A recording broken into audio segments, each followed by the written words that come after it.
आप देख रहे हैं news network channel Jameel Shah के साथ। Subscribe my channel, like and share. 29 सितंबर को धुलिया शहर के दीपक दिनकर पाटिल हॉस्पिटल में पुणे के संचिति हॉस्पिटल की तरफ से बाल अस्थिरोग का कैंप रखा गया था। इस कैंप में सैकड़ों बाल अस्थिरोग उपचार के लिए मौजूद थे। इस कैंप में डॉक्टर ने ये बाल रोग कैसे होता है इसके बारे में पूरी मालूमात दी।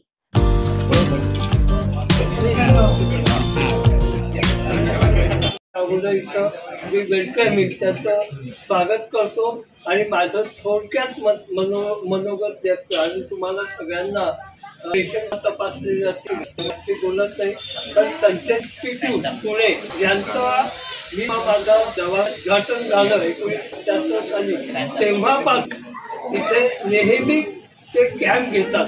कॅम्पचा मूळ ट्रीटमेंट करणं नसून लोकांना त्या रोगाविषयी ते कसे चांगले होतील आणि कसं योग्य पद्धतीने ज्ञान दिले जातील।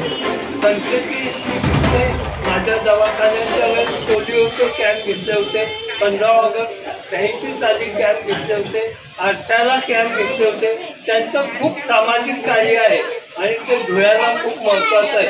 तिथं डॉक्टर संदीप पटवर्धन आले, डॉक्टर सोदाई आले आहेत। ट्रीटमेंटचं आम्ही करतो पण आम्ही साधे शिकारी आहोत, साधे पक्षी शिकारी करणारे, पण ते गरुड आहेत। त्यांना लांबून पण अगदी अचूक दिसतं की काय करायला पाहिजे आणि अतिशय ज्या कॉम्प्लिकेटेड केसेस आहेत त्याला ते लिलया अतिशय चांगले करतात आणि तो लाभ तुम्हाला झाला याचा मला आनंद आहे।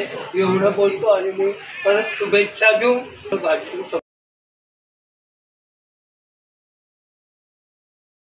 तळागाळातल्या रुग्णांना आज मिळत आहेत याचा मला अभिमान वाटतो। बोलून मी माझे 2 शब्द संपवतो आणि डॉक्टर शेंदाणे बापू सर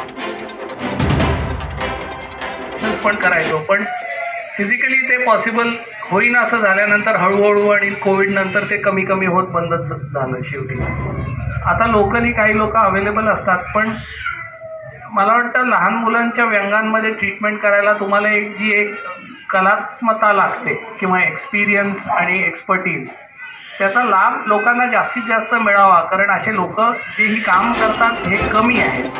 तो 2 हेतू, एक ट्रेन करावं दुसऱ्या लोकांना की त्यांनी तुमची जागा घ्यावी आणि दुसरी गोष्ट जास्तीत जास्त लोकांना त्याचा लाभ मिळावा, हा असा हेतू आहे।